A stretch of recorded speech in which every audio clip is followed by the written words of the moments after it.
So question number 10 அதில் first subdivision என்ன கொடுத்துருக்காங்க, if n of A equal to 4 find n of B of A அப்படின்னு சொல்லியிருக்காங்க. n of B of ஏக்கு என்ன ஃபார்முலான்னு நமக்கு ஆல்ரெடி தெரியும், 2 power n. So 2 into power n, என்னோட வேல்யூ என்ன கொடுத்துருக்காங்க, 4 கொடுத்துருக்காங்க, 4. ஸோ இதை எப்படி கண்டுபிடிப்போம், 2 into 2 into 2 into 2. So 4 into 2 8, 8 into 2 16.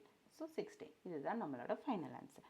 Next sum பார்க்கலாமா, அதுலேயே second subdivision, if n of A equal to 0 find n of B of ஏன்னு கொடுத்துருக்காங்க. So n of B of A equal to 2 power n ஃபார்முலாவில் நம்ம apply பண்ணுறோம். 2 power 0னா அதோட value 1 தான், ஆனால் 0ன்னு எழுதிடக்கூடாது. 2 பவர் 0 2ன்ட்டு இல்லை, பவரில் 0 இருந்ததுனாலே அதோட வேல்யூ வந்து 1ஆக தான் இருக்கும். ஸோ இது வந்து 1. நெக்ஸ்ட் தேர்ட் சப்டிவிஷன் பார்க்கலாம். If n of B of A equal to 256 find n of A அப்படின்னு கேட்டிருக்காங்க. So n of B of A equal to 256 அப்படின்னா நம்ம அது எவ்வளோ டைம்ஸு 2 இருக்குது அப்படின்னு நம்ம கண்டுபிடிக்கணும்.